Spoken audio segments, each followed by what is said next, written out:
দৃষ্টির প্রচ্ছদে মেঘ ভাঙা নীল রোদে লেখা রয় হাসি রং কবিতা। চেয়ে চেয়ে দেখি তাকে, সে হাসির ফাঁকে ফাঁকে আঁকা থাকে বেদনার ছবিটা। সে যেন হাওয়ায় ওড়া প্রজাপতি, একজন মায়াবতী মায়াবতী।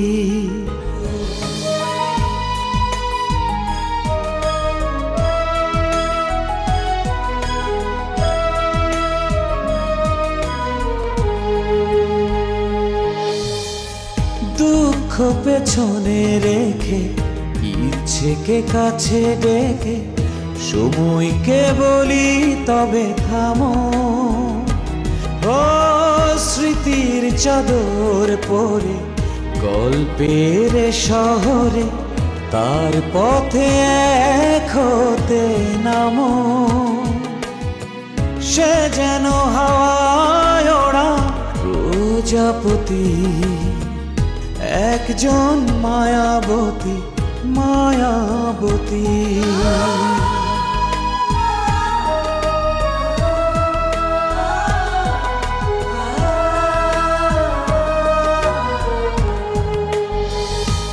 তার মধ্যে মানুষের ত্রুটিগুলো অনুপস্থিত।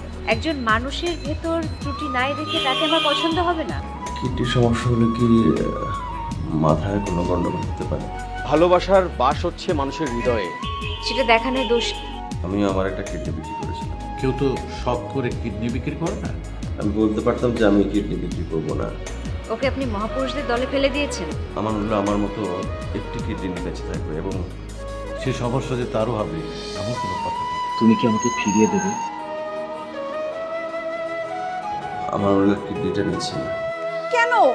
তা আমি কি করে বলবো?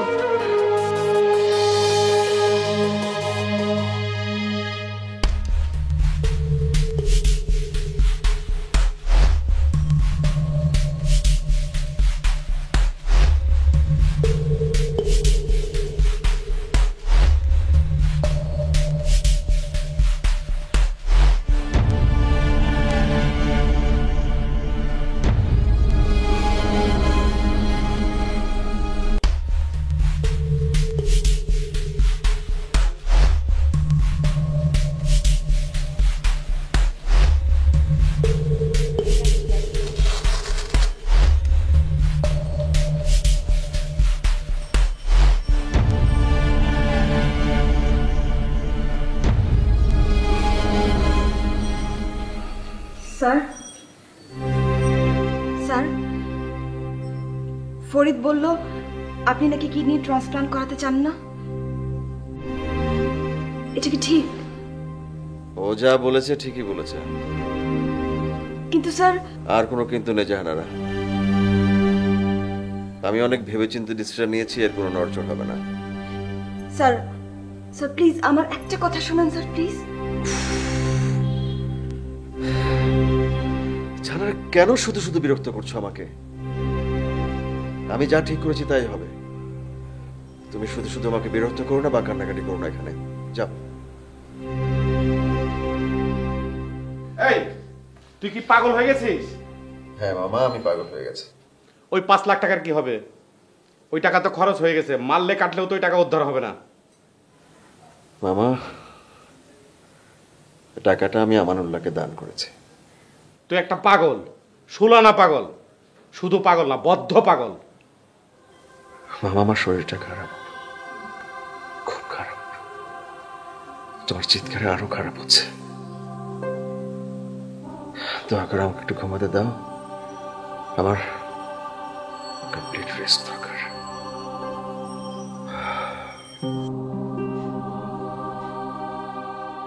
মামা, আপনি একটু স্যারকে বোঝান প্লিজ, প্লিজ বোঝান মামা। জাহানারা, আমি তোমাকে বলেছি আমাকে বিরক্ত করবে না, আমাকে রেস্ট দিতে দাও। আমার ডিসিশন ফাইনাল। যাও ওখান থেকে, যাও যাও।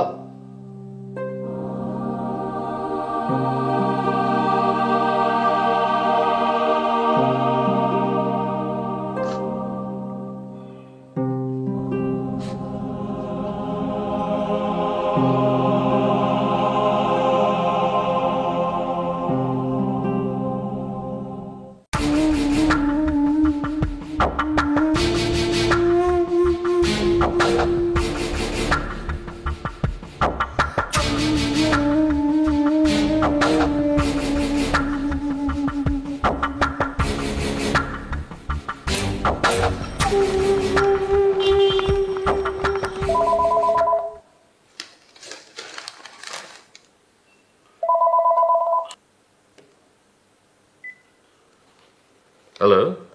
হ্যালো, কে বলছেন? আসসালামু আলাইকুম। আমি জাহানারা। সরি, কোন জাহানারা? জি, আমি 3D কনস্ট্রাকশনে কাজ করি, মঞ্জুর স্যারের অফিসে। মঞ্জুর? ও আচ্ছা, মঞ্জুর। তো কি ব্যাপার বলুন তো এত সকালে? জি, আমি আপনাদের বাসায় আসছি। মীরা ম্যাডামের সাথে একটু দেখা করতে চাই, খুব জরুরি। উনি কি বাসায় আছেন? আছে, কিন্তু ও তো মনে হয় এখন ঘুমোচ্ছে। ম্যাডামের সাথে দেখা করা যে খুব জরুরি। ইটস ওকে, আসুন। জি, থ্যাংক ইউ। আমি এখনই আসছি। মঞ্জুরের অফিস থেকে জাহানারা এত সকালে, আবার বলছে এটার সাথে কথা বলবে জরুরি। বুঝতে পারছি না, আবার কোনো নতুন মতলব পাকাচ্ছে না তো?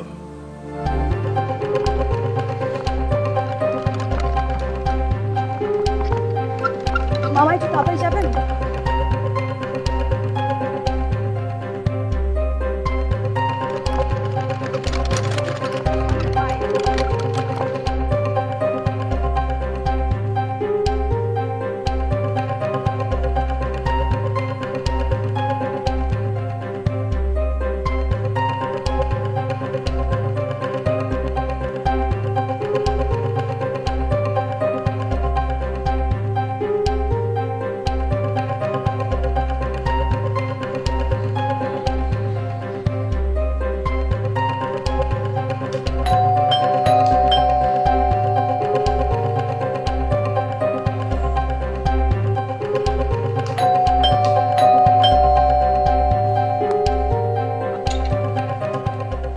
আসসালামু আলাইকুম, কাকে চাচ্ছেন? জি, আমি একটু মীরা ম্যাডামের সাথে দেখা করতে এসেছি। উনি তো এখনো ঘুম থেকে ওঠেননি। কোনো অসুবিধা নেই, উনি ঘুম থেকে না ওঠা পর্যন্ত আমি অপেক্ষা করব। আমার ওনাকে খুব জরুরি দরকার। আসুন, ভিতরে আসুন।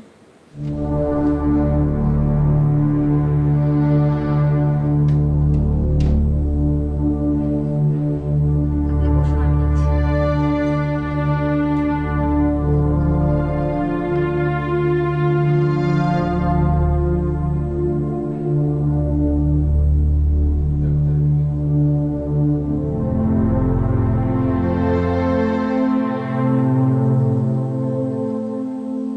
স্যার, জাহানারা নামে একজন মহিলা আসছেন, ছোট আপার সঙ্গে দেখা করতে চান। এর মধ্যে চলে এসছে। আচ্ছা ঠিক আছে, তুই যা, আমি দিচ্ছি।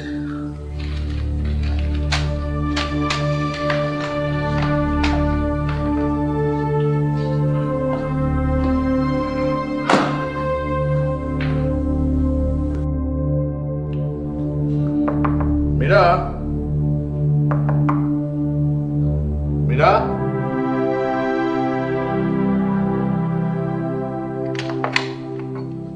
কি ব্যাপার ভাইয়া, এত সকালে? ও জাহানারা নামে একটা মেয়ে এসে তোর সঙ্গে দেখা করতে। জাহানারা? কোন জাহানারা? ওই যে বললো মঞ্জুরের অফিসে নাকি কাজ করে। অফিস? ও এত সকালে কেন এসেছে? তোর সঙ্গে নাকি কি জরুরি কথা আছে, এজন্যই তো। তুই আজ করতে পারছিস কিছু? না, জাহানারা এত সকালে আমি তো কিছু বুঝতে পারছি না। আচ্ছা তুমি যাও, আমি দেখছি। বাচ্চা,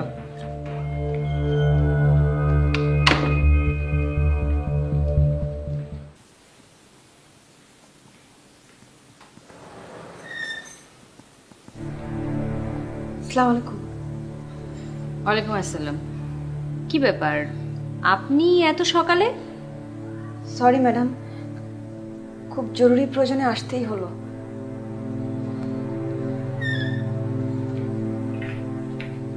বসুন, বসুন। বলুন, আপনার কি জরুরি প্রয়োজন? মঞ্জুর স্যার খুবই অসুস্থ, হসপিটালে ভর্তি। ডাক্তার বলেছেন কিডনি ট্রান্সপ্লান্ট করতেই হবে, কিন্তু উনি রাজি হচ্ছেন না। তো আমি কি করতে পারি? আপনি বললে। আমি বললেই কি মঞ্জুর আমার কথা শুনবে? হ্যাঁ, একমাত্র আপনি বললেই স্যার শুনবেন। আপনি কি করে জানেন? আমি জানি আপনি স্যারের হাত ধরে যদি একবার বলেন তাহলে স্যার রাজি হয়ে যাবেন। স্যার তো আমানুল্লাহর কিডনি নিতে চাচ্ছেন না। কোনো অসুবিধা নেই, কিডনি আমি দেব। স্যার ডাক্তারের সাথে পরামর্শ করে আমি সব রকম পরীক্ষা নিরীক্ষা করিয়েছি। উনি বলেছেন আমি স্যারকে কিডনি দিতে পারবো। এখন শুধু আপনি স্যারকে রাজি করবেন প্লিজ। এইভাবে বিছানায় শুয়ে শুয়ে মৃত্যুর জন্য অপেক্ষা করা কোনো মানে হয় বলুন? সেটা আপনিও জানেন, আমিও জানি, কিন্তু ও জানে না। ওর নিজস্ব কিছু বিচিত্র লজিক আছে, ও ওই লজিক অনুযায়ী চলে, অন্য কারো কথা শোনে না। আমার কথা শুনবে না। শুনবে, আপনার কথা না শুনে কোনো উপায় নেই। আপনি এত নিশ্চিত হয়ে কিভাবে বলছেন? স্যারের রাইটিং প্যাডের কয়েকটা পাতা আমি আপনার জন্য নিয়ে এসেছি। এটা দেখলে আপনি বুঝতে পারবেন যে স্যার আপনার কথা শুনবেন।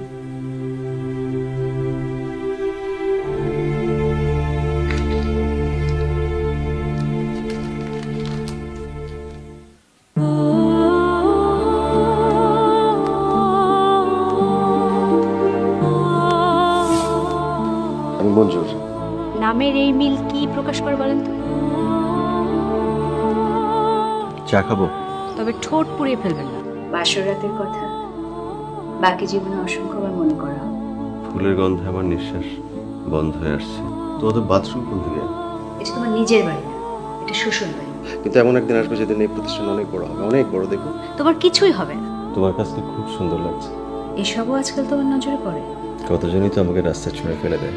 তুমি চিরকাল একই রকম থেকে গেলে মঞ্জুর। পাল্টে গেলে কি খুব ভালো হতো? কোথায় কোথায় সই করতে হবে আপনি বলেন।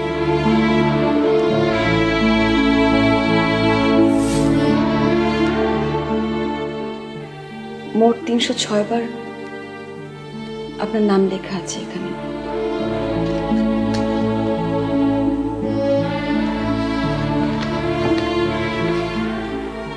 আপনি বসে বসে গুনেছেন?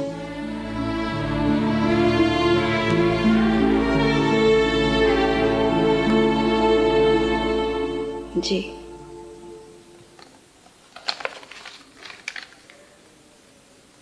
আপনার স্যারকে আপনার খুব পছন্দ না?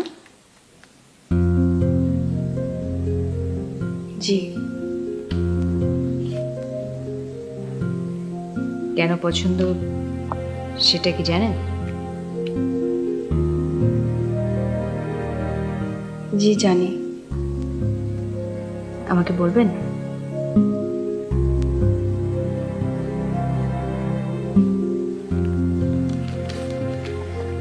আচ্ছা থাক, বলার দরকার নেই। সব কথা বলতে হয় না। চলুন আপনার স্যারের কাছে যাই, দেখি ওকে রাজি করানো যায় কিনা। নীল রঙের শাড়ি ওর খুব প্রিয়। একটা নীল রঙের শাড়ি পরে গেলে কেমন হয়? খুব ভালো হয়। তাহলে একটু অপেক্ষা করুন, আমি শাড়িটা পরে আসি। জি। আর শুনুন, এরকম কান্নাকাটি করবেন না তো, কান্না সংক্রামক। এই যে আপনার কান্না দেখে এখন আমারও কান্না চলে আসছে। একটু কাছে আসুন তো, আপনাকে আদর করে দিই। একজন মায়াবতী মায়াবতী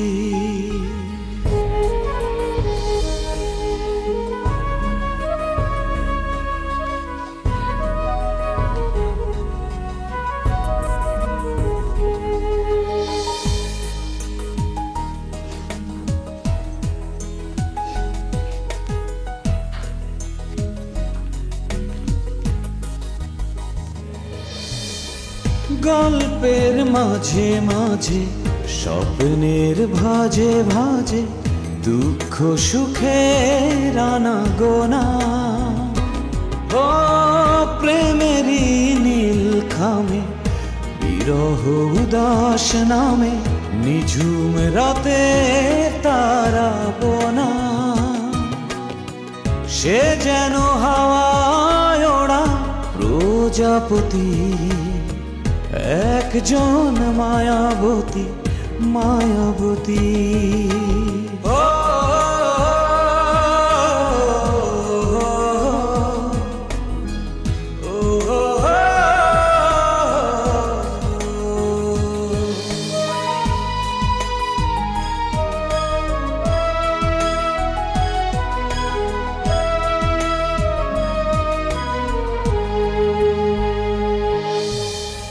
দুঃখ পেছনে রেখে ইচ্ছেকে কাছে ডেকে সময়কে বলি তবে থামো ও স্মৃতির চাদর পরে গল্পের শহরে তার পথে এক হতে নামো